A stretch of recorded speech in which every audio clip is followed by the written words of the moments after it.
Salut à tous. Bon, me revoilà aujourd'hui pour vous parler des lapins. Donc là en fait je viens d'arriver, je donnais à manger à tout le monde, hein. Là je m'occupe un peu des lapins maintenant. Donc vous voyez, tout le monde se porte bien. Je crois que j'ai pris ma décision, les petits vont dormir là cette semaine, peut-être ce soir ou demain. Ça me fait peur, mais bon, va bien falloir se décider un jour, hein. J'hésitais encore entre les laisser ensemble ou dans la poussinière. Mais je me dis, ça fait déjà un peu... Ouais, ça va faire 3 semaines qu'ils sont à côté à faire connaissance ensemble. Si je vais les isoler là-bas dans la poussinière, ça risque de remettre les compteurs à zéro. Même s'il y a un petit accès pour qu'ils se voient. Le lieu de vie, c'est plus ici que derrière le poulailler. Donc je pense que je vais les laisser là. Et puis ben... on priera pour que tout se passe bien. Bon bah tout le monde se régale, hein. Un peu dans la gamelle, un peu dans les graines, un peu dans les choux. Moi tous les jours je leur donne des choux, je pense que c'est important. Donc vu que j'en ai plein en plus, ils se régalent avec, hein, vous voyez bien. Et ça, les choux ils adorent, hein. C'est plein de bonnes fibres, des bonnes choses, des minéraux, tout ça, des vitamines. Donc tant mieux. Bon après il va falloir que je nettoie un peu là parce que le sol là il commence à avoir pas mal de bordel. Parce qu'il y a un ami qui avait ramené des restes de vigne. Il a même ramené du pain, chose que je ne veux pas. Mais bon. Et puis ben on va faire un petit nettoyage, hein. Petite astuce pour... bon là c'est un poulailler qui est récent donc ça pose pas trop de problèmes. Mais quand le poulailler commence à être plus ancien, moi ce que je fais c'est que le sol je le désinfecte 2 fois par an, ou au moins au minimum 1 fois par an. Donc pour ça il faut qu'il soit humide, vous ne faites pas ça sur un terrain sec. Vous enlevez tout, les débris, les branches, les cailloux, bon, les restes de graines, de nourriture, le maximum de fientes. Je ratisse tout, je jette tout en fait la couche supérieure et je jette tout dans le compost parce que c'est une couche très riche, hein. Tout le monde sait que les fientes de poule c'est un des engrais les plus riches, mais il faut bien le faire composter si on ne veut pas brûler les racines, hein. Et puis une fois qu'on a tout nettoyé, on sort les poules bien sûr, on les laisse pas dedans. Et puis on se poudre de la chaux vive partout. Mais c'est de la chaux vive, hein, pas de la chaux éteinte, hein. C'est la différence entre les deux. Bon, la chaux éteinte c'est de la chaux vive qui a été mouillée. Une fois qu'elle est mouillée, après elle se désactive. En fait c'est la chaux vive, c'est de la chaux qui a été brûlée, qu'on a montée à très haute température. Et donc elle est très très sèche et puis elle recherche la moindre humidité. Et donc elle dessèche tout sur son passage, donc tout ce qui est petites bactéries, tout ça, tout meurt. Et puis c'est un très fort taux alcalin, un taux alcalin très élevé. Et donc c'est un très bon désinfectant. Et c'est ce qui était utilisé par nos anciens, ça a toujours été utilisé, hein.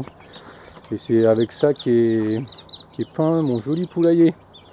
J'ai fait un badigeon de chaux, donc chaux vive avec de l'eau. On peut rajouter de l'huile de lin ou des choses comme ça. Mais bon, moi je fais juste chaud et eau. Et puis vous voyez, ça fait un badigeon, on croirait de la peinture blanche, mais c'est de la chaux. Donc intérieur-extérieur, c'est plus l'intérieur, mais bon là je me suis pas embêté, j'ai fait intérieur-extérieur, comme ça au moins. Et donc tous les ans, je ferai un bon nettoyage, ou 2 fois par an, et puis je ferai l'intérieur en tout cas sûr 2 fois par an, mais l'extérieur peut-être 1 fois par an. Pour que ce soit propre et puis désinfecté. Voilà. Bon, nous allons passer aux lapins maintenant. Nos amis les lapins qui m'attendent depuis tout à l'heure, qui veulent à manger, ils ont faim. Salut les lapinous, ça va? Donc ça fait 1 semaine aujourd'hui pile poil qu'ils sont ici avec nous. En fait dans cette cage là ça fera 1 semaine demain. En fait leur première nuit ils l'ont passé, c'était le lundi, mais on les a eu le dimanche.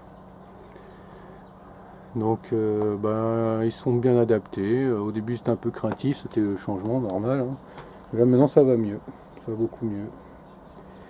Donc il faut que je me dépêche de finir les autres cages. parce que là il faut que je les sorte de là pour nettoyer, parce qu'ils ont bien sali tout ça.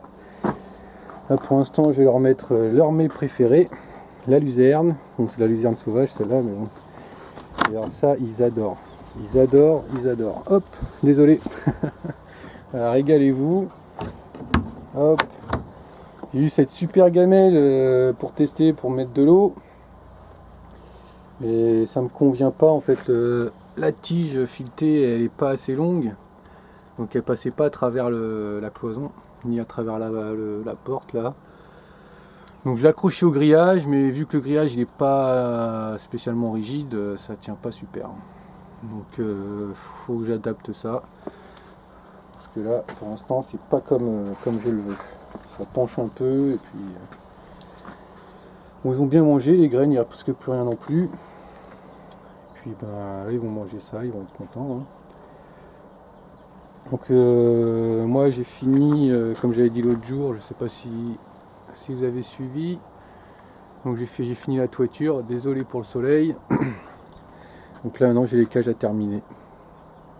J'ai fini en dessous la future poussinière, la zone de couvaison, on va dire, pour que les poules soient tranquilles pour couver.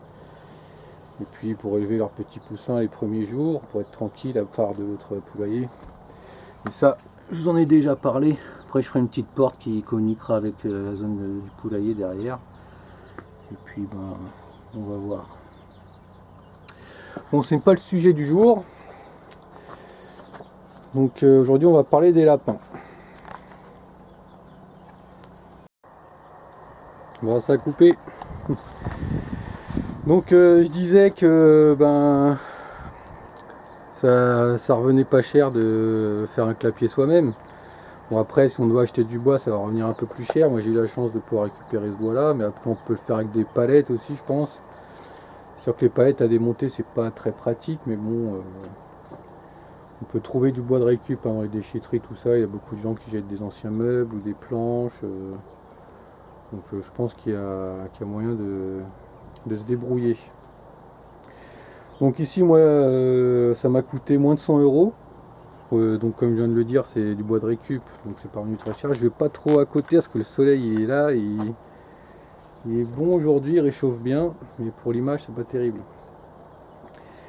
Donc ben, c'est tout ce qui est visserie, hein, les charnières pour les portes, hein, les petites charnières, les petites baguettes pour recouvrir le grillage, les tasseaux pour faire l'encadrement de la porte aussi.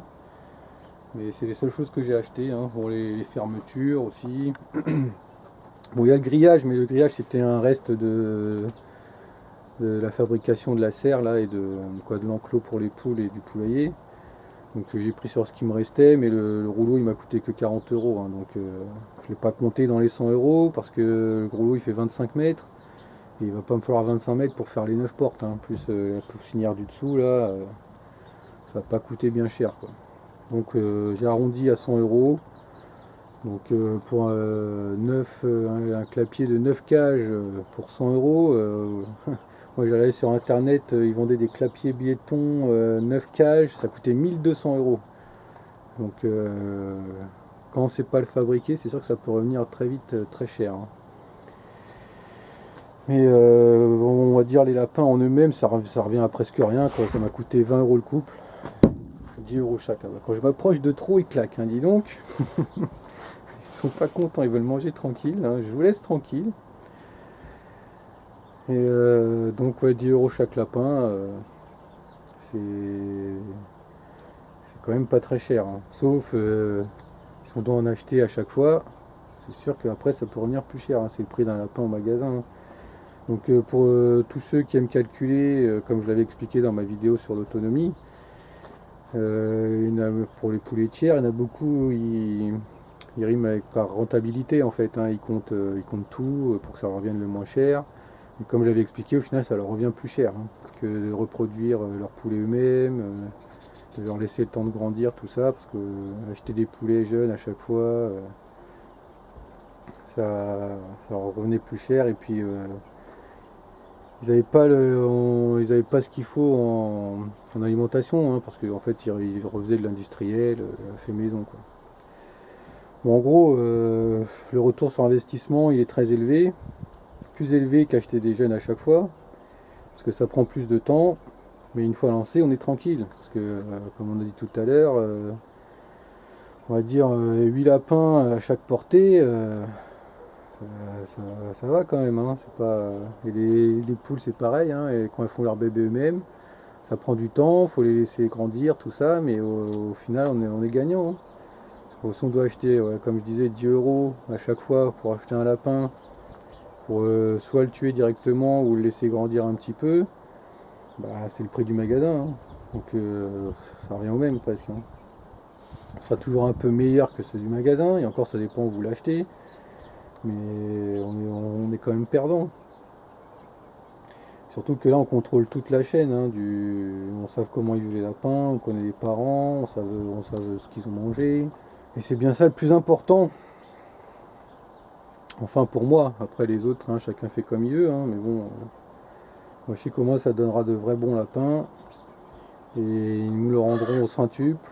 Voilà, qu'est-ce qui se passe là? Ils se battent ou il y a un coq qui devient coq là-dedans? C'était quoi ce cri là? Ah bah ça va être l'âge, hein, de toute façon ça va commencer, hein. Bah, de toute façon là, ouais, hein, ils ont 4 mois, ouais, ils arrivent à 4 mois, ça va commencer. Donc bah je disais, ben ouais, au moins on connaît les parents, on connaît on sait d'où ça vient, comment ils ont été nourris du début à la fin, et puis là au moins on sait vraiment ce qu'on mange. Même si vous voulez acheter un producteur, vous savez toujours pas ce qu'ils vont donner à manger, hein, donc quand c'est fait soi-même, on contrôle tout et on est tranquille. Et comme je disais la dernière fois, la nature elle est bien faite et elle nous le rend au centuple. Et après, c'est une bonne viande bien élevée, avec une bonne race, ça vous nourrira correctement et ça vous amènera des bonnes choses pour votre corps. Ce ne sera pas de la merde. Bon, et après, ben, au-delà du fait que bah, ça donne à manger, c'est quand même un plaisir d'élever des lapins, hein. C'est mignon, c'est gentil. Dis donc. Je voulais pas être dérangé aujourd'hui, hein. Je vais vous laisser tranquille, hein. Je dis ça depuis tout à l'heure, mais bon, je dois vous embêter, hein. En tout cas, moi, ça fait une semaine qu'ils sont là, et puis je trouve ça mignon. C'est différent que les poules. Pour les animaux, c'est toujours un plaisir, hein. Après, on aimerait bien en avoir plus, des canards, des choses comme ça, mais bon, on va y aller petit à petit, par étapes. Bon, bah alors, comme je l'ai dit, hein, lancer un élevage de lapins, c'est pas compliqué. Et normalement, je lui dis normalement, ça doit pas nous revenir cher, hein. Pour la nourriture, bah, c'est pareil, hein, normalement, des simples graines, parce que nous, ce qu'on fait, c'est on donne des graines, les graines des poules qu'on achète déjà pour les poules. Et avec ça, on donne de la verdure.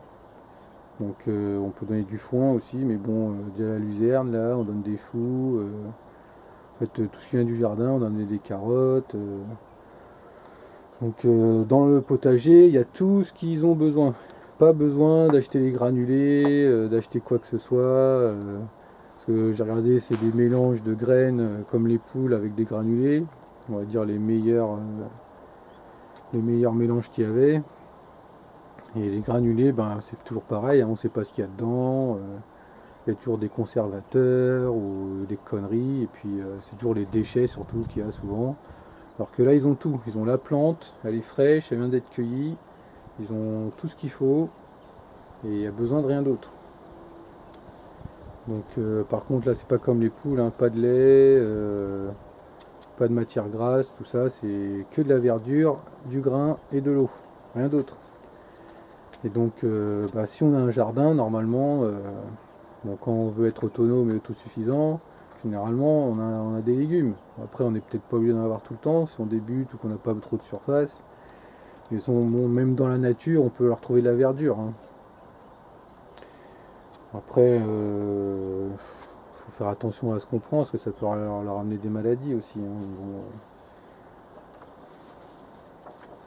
après, moi, je leur donne aussi quelques branches ou des tiges plutôt ligneuses, parce que vu que c'est des rongeurs, je vous l'apprends pas, ça a besoin de ronger. Donc il y a le foin qui est bon déjà, mais bon, on peut ramener des branches en plus, ils aiment bien ça, quoi. Donc pour les maladies, il y a la fameuse myxomatose, qui est très connue et très redoutée par tout le monde. Bon, elle est très dangereuse parce que c'est sûr, il n'y a aucun traitement. Il n'y a que le vaccin. On parle beaucoup de vaccins en ce moment, mais bon, moi personnellement, j'ai pas choisi de les vacciner. C'est encore une fois, chacun fait comme il veut. Parce que moi, j'ai pas envie de leur mettre tout ça dans le corps et de manger tout ça ensuite, quoi. Donc, je prends le risque et je prends des précautions, hein. Ça va être l'hygiène, comme toujours, hein, faire attention à ce qu'on leur donne. Et donc, quand on cueille des choses dans la nature, bon, quand ça vient du potager, déjà, on voit à peu près d'où ça vient, mais il faut faire attention quand même. Bon, là, c'est un champ qui est ouvert, donc il doit bien y avoir des bêtes qui passent la nuit. Et quand vous avez un potager chez vous, dans une zone urbaine, vous êtes déjà moins embêté avec ça, quoi. Mais bon, faut quand même faire attention. Donc le plus important contre la myxomatose, c'est les moustiques. En plus ici, on est dans le sud et depuis quelques années, on est envahi de moustiques tigres. Bientôt, on va attraper la chikungunya ou le Zika ou toutes les conneries du genre là. Parce que, bah, je vous dis, on est envahi. On voit presque plus des anciens moustiques là, on voit que ça, que ça, que ça. Et ils sont là très tôt dans l'année, jusque tard dans l'année. Et ils sont vraiment acharnés, quoi. Acharnés, acharnés. Ils piquent, ils piquent, ils piquent, hein. Ils sont partout, hein. Il y a un petit coin à l'ombre, c'est envahi. C'est vraiment une saleté de moustiques, ceux-là, hein. Donc, ben, ouais, ça a commencé il y a 3 4 ans. Il y avait quelques... Re.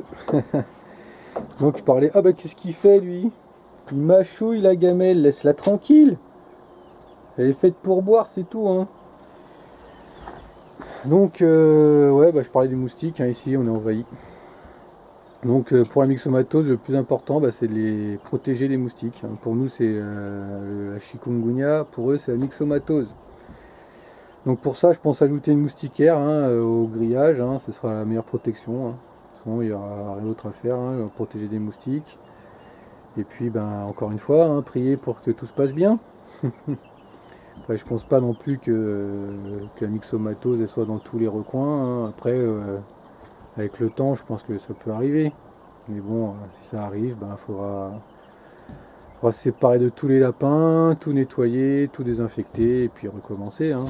On verra l'usage, hein, comme on dit. Et puis, ben, de toute façon, on pourrait voir en suivant, on vous racontera tout ça, hein. On verra comment que ça se passe. Nous, pour l'instant, en tout cas, on prend le risque de ne pas les vacciner et puis, ben, on verra.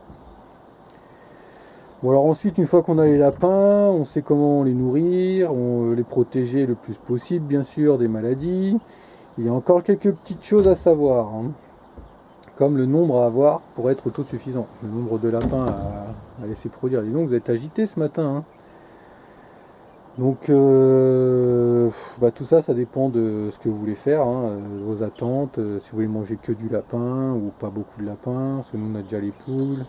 Donc un peu de lapin de temps en temps. Et on va dire que ça participe à l'autonomie sans pour en être non plus la seule source non plus, hein. Parce que déjà il faut varier et puis faut pas manger que du lapin, hein. Nous on vise on va dire à 1 à 2 lapins par mois à consommer, voire un peu plus, mais bon pas plus qu'un lapin par semaine, hein. On va pas manger un lapin 2 fois par semaine. Par contre, les poulets, on vise un par semaine, voire un petit peu plus. Donc, encore, là, il faut voir si on mange un lapin entier directement ou si on fait des produits dérivés. Parce que avec le lapin, on ne sait pas toujours, mais on peut faire plusieurs choses, hein. Il n'y a pas que le lapin entier, rôti ou cuit en bouillon, des choses comme ça. On peut faire aussi des saucisses de lapin. Donc, je ne sais pas si vous connaissez. Moi, j'ai découvert ça il y a quelques années, là. C'était plus, on était dans région centre avant, et puis il devait y avoir des producteurs de lapins, et puis ils vendaient des saucisses de lapin. Et franchement, c'est très bon. Ici, j'en ai pas retrouvé depuis, et du coup, bah, j'aimerais bien en faire. Donc, je sais qu'on peut faire aussi des pâtés, on peut faire des terrines, et puis ben, des rillettes aussi. Donc, après, on peut manger un peu de lapin de temps en temps. sans que ce soit pour autant un lapin entier. Donc tout ça, ce sera encore une fois à l'usage. Hein. Dis donc, t'es vraiment agité toi aujourd'hui, qu'est-ce qui t'arrive? Tu veux faire la fête? Donc voilà, bah, y a plein de possibilités et puis ben nous on va partir là-dessus et puis on va voir. Hein. Donc j'avais vu aussi une vidéo qui expliquait qu'en fait la personne voulait rien gaspiller dans le lapin. Donc elle récupérait les oreilles et elle en faisait un genre de chips en friture. Donc c'est à voir. Hein. Si c'est pour rien perdre, après s'ils veulent faire comme le cochon où dedans tout est bon. Mais moi perso les oreilles je sais pas, on verra. Mais si jamais j'essaye, ben je vous dirai. Je vous dirai ce que ça donne. Ça me tente pas trop, mais bon pourquoi pas. Ou au pire pour le chien, ou je sais pas. Bon, tout ça pour dire qu'on peut faire beaucoup de choses, et puis c'est pas pour rien non plus que les anciens ils élevaient des lapins, hein, tout comme les poules. Hein. Parce que c'est un très bon allié pour l'autonomie alimentaire. Moi, je pense que c'est c'est important en plus de varier les sources. Hein. Parce que si on a un problème avec les poules, on a toujours les lapins, et si on a un problème avec les lapins, on a toujours les poules. Et pourquoi pas ensuite aussi des canards, ou des cochons, ou des choses comme ça. Mais bon, l'important c'est de diversifier pour, parer à toutes les éventualités et être tranquille, quoi. Donc nous, pour notre autonomie, on pense garder un seul couple pour l'instant. On avait vu qu'il est conseillé d'avoir 2 femelles pour un mâle, pour un élevage familial. Nous, on va commencer comme ça, et puis on en ajoutera si besoin, hein, parce que pour l'instant, je pense qu'on va déjà voir ce que ça donne. Bon, il faut savoir qu'un lapin, il peut faire plusieurs naissances par an. Ouais, j'ai lu comme quoi ils peuvent faire jusqu'à 4 portées par an. Donc pour moi, on n'est plus là à 4 portées par an, on n'est plus trop dans le bien-être animal, hein, ce serait même dangereux pour la lapine. Donc en gros, ben, moi je pense qu'on va en faire 2 par an. 2 par an, je pense que c'est pas mal. Parce que j'avais vu un site qui parlait de la reproduction du lapin, qui disait qu'il leur faisait 4 portées par an. Une première portée en janvier, une deuxième en avril, une troisième en juillet et une quatrième en octobre. Donc c'est carrément l'usine là. Hein. En fait c'était un mois de gestation, un mois de. En fait on laisse le lapin se reposer. Et non, un mois de gestation, un mois d'élevage, parce qu'il faut laisser les petits lapins un mois avec leur mère. Et puis 10 jours de repos. Attention, 10 jours de vacances pour le petit lapin, pour recommencer ensuite. Voilà, je pense pas que ce soit une bonne chose. Hein. Donc moi je compte faire plus une portée en janvier, une portée en juillet. Et encore j'hésite sur celle de juillet. Parce que il fait trop chaud, les lapins ça aime pas trop la chaleur. Hein. Parce qu'ici en plus dans le sud ça tape fort. Hein. Donc à voir, hein. On verra bien, on adaptera selon. On verra comment ça se passe. Quoi. Donc si tout se passe bien, on peut compter sur une quinzaine de lapins par an, et puis comme je disais, c'est déjà pas mal, hein, et puis on va tester comme ça, et puis on ajustera.